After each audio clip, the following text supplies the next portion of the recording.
E aí, turma linda? Depois de conquistar milhões de fãs no Disney Plus, o Mandaloriano e Grogu finalmente chegaram às telas do cinema. Mas transformar uma das duplas mais populares de Star Wars em uma aventura para salas de cinema não foi algo fácil. E no vídeo de hoje vamos dar uma espiadinha nessa nova aventura dos dois e analisar a trilha sonora completa. Bora lá?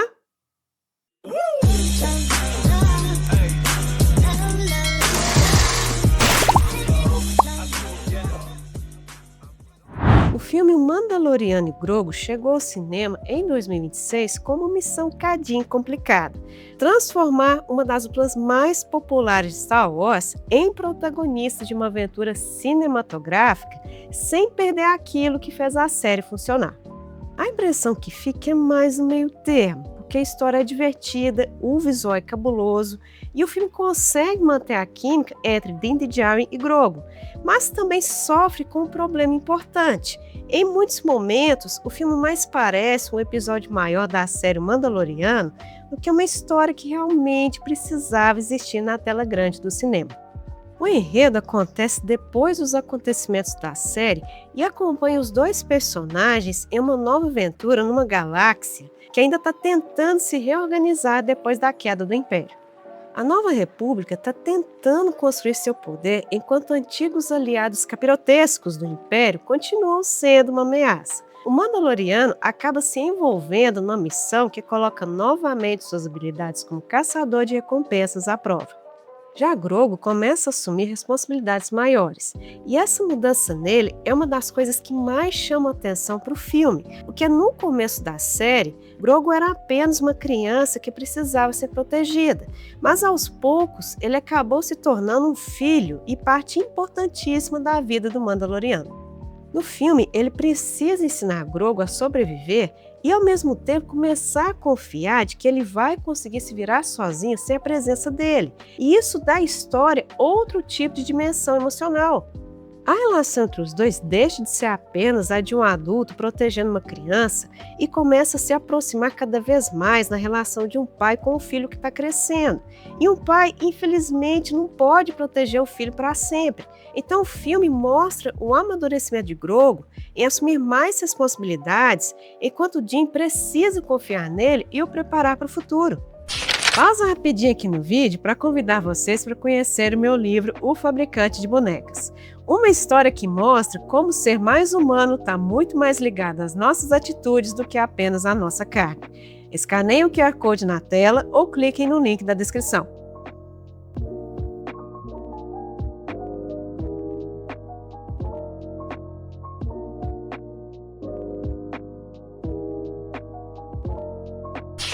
Apesar da essência da história ser algo bem profundo, o grande problema do filme aparece quando a gente olha para a história no geral. Quando os dois personagens estão juntos, a narrativa funciona, porque a relação entre eles ainda tem humor, carinho e personalidade. O público entende que existe amor e confiança entre eles, e isso faz momentos simples terem mais peso. Mas a sensação, às vezes, é de que o filme foi episódico demais. Uma aventura da televisão esticada para caber na duração de um filme para o cinema. Esse formato funcionava demais na série, mas no cinema o tipo de expectativa costuma ser diferente. E o filme nem sempre consegue dar essa sensação, mas isso não quer dizer que a história seja ruim. O problema é que ela parece pequena demais para a oportunidade. A história podia ser talvez mais ousada, com consequências maiores para os protagonistas, por exemplo. Só que em vez disso, o filme prefere jogar no lugar mais seguro. Tanto é que o filme tem referências, personagens conhecidos e elementos que com certeza foram colocados para deixar os fãs antigos com um grande sorriso. Mas o problema acontece quando uma referência parece existir apenas para provocar essa reação no público. Apesar disso, a história não exige que o espectador conheça tudo no universo para acompanhar o que está acontecendo nas telinhas, porque você consegue entender quem são os personagens principais e qual é a situação que precisa ser resolvida sem precisar estudar os episódios de outras séries. Isso é importante demais porque Star Wars se tornou uma franquia gigante pra caramba e tá cada vez mais difícil de acompanhar para quem tá conhecendo esse universo agora. Mas outra coisa que chama atenção pro filme é que ele parece maior no visual do que é na história. A produção gastou pra caramba nas criaturas, figurinos, os efeitos especiais e práticos, mas manteve uma história simples. Isso não seria problema se o filme compensasse isso com um desenvolvimento emocional mais profundo. Mas como Mandaloriano e Grogu não mudam de um jeito radical, sobra a sensação de que a produção podia ter ido mais além. Tanto é que a recepção do público é bem mais positiva do que da crítica, porque é uma aventura divertida, com uma história simples e com um baita visual, que respeita a essência da série. Podia ter sido melhor? Na minha opinião, sim, porque a história podia explorar mais o Din como pai, Grogu como alguém se tornando cada vez mais independente mesmo, e na relação dos dois entrando completamente numa nova fase. Mas a experiência nas telinhas vale a pena, porque talvez seja justamente isso que Star Wars precisa ser. 2 personagens atravessando uma galáxia cheia de problemas, perigos e criaturas sinistras, enquanto o pai tenta ensinar seu filho a descobrir seu próprio caminho. Achei bonito, viu? Antes de falar da trilha sonora, deixem um like maroto e se inscrevam no canal ativando o sininho. É rapidinho e vocês me ajudam demais da conta. Amor, amor e amor. A trilha sonora de Mandaloriano e Grogu é uma das partes mais importantes para entender a identidade do filme. Ludwig Göransson retornou para levar ao cinema uma linguagem musical que acabou se tornando algo inseparável dos 2 personagens. Só que a diferença entre a música que ele fez para a série e para o filme é que agora a trilha precisava ganhar uma escala maior, mas com a intenção de fazer uma música parecer familiar e nova, aproveitando os temas que o público já conhecia e experimentando novos sons. Tanto é que o tema do Mandaloriano aparece de novo. O compositor construiu o tema em torno de uma percussão pesada e de uma flauta doce baixo, se tornando uma marca sonora da série, algo que traz para os nossos ouvidos a ideia de um pistoleiro solitário no Velho Oeste.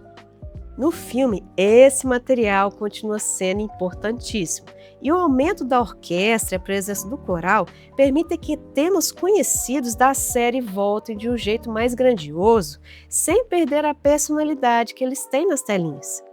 O compositor decidiu continuar desenvolvendo a identidade sonora da série no filme, e essa escolha faz muito sentido, porque o filme não está apresentando os personagens pela primeira vez para o público. Ele já está levando para a tela grande personagens e uma linguagem que já tem algo próprio há algum tempo. Por isso, fazer uma transformação completa na trilha seria falta de bom senso. Então se utilizou aquilo que já funcionava há tempos e houve novos arranjos em volta do que é familiar, como diferentes arranjos feitos a partir do tema principal da série, por exemplo.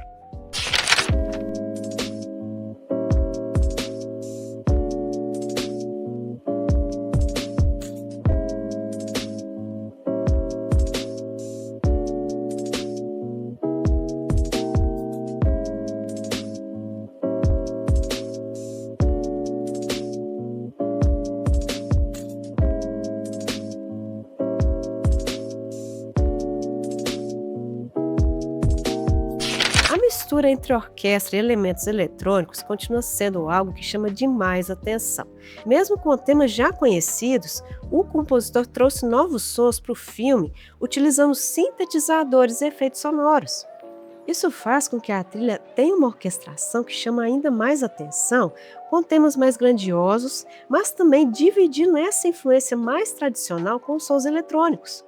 Já nas sequências de ação, a extensão dos arranjos faz diferença demais. As músicas ganham novas camadas, mais intensidade e uma dimensão maior por causa da urgência das cenas.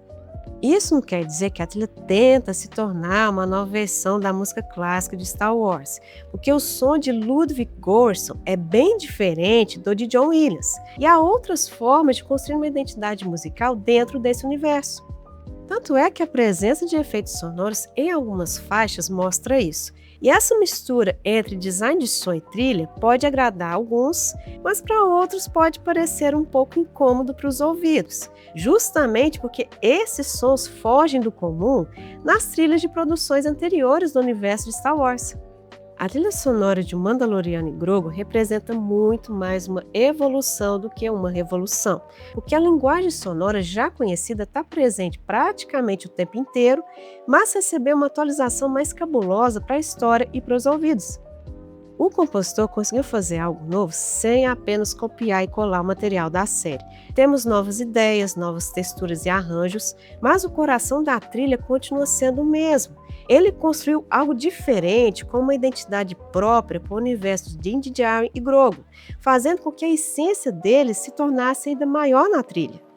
A escolha de usar mais sons eletrônicos e efeitos sonoros em algumas faixas pode dividir opiniões, mas para mim é uma trilha que conseguiu ajudar demais a contar a história nas telinhas. Mas é melhor que tirem suas próprias conclusões escutando a trilha sonora no link aqui embaixo. Achei lindo. E aí, já assistiram o filme? Acham que essa nova aventura ficou melhor do que se esperava ou podia ser melhor? Deixe a opinião de vocês aqui nos comentários. Cheguei mais também para conhecer meu trabalho autoral e meu livro O Fabricante de Bonecas, os links aqui embaixo. E vamos ajudar esse canal a alcançar mais pessoas aqui nesse mundão digital do YouTube, clicando no botão do hype. Excelente semana para vocês, excelente final de semana, se cuidem, cuidem dos seus, fiquem todos com Deus, um beijo e até o próximo vídeo.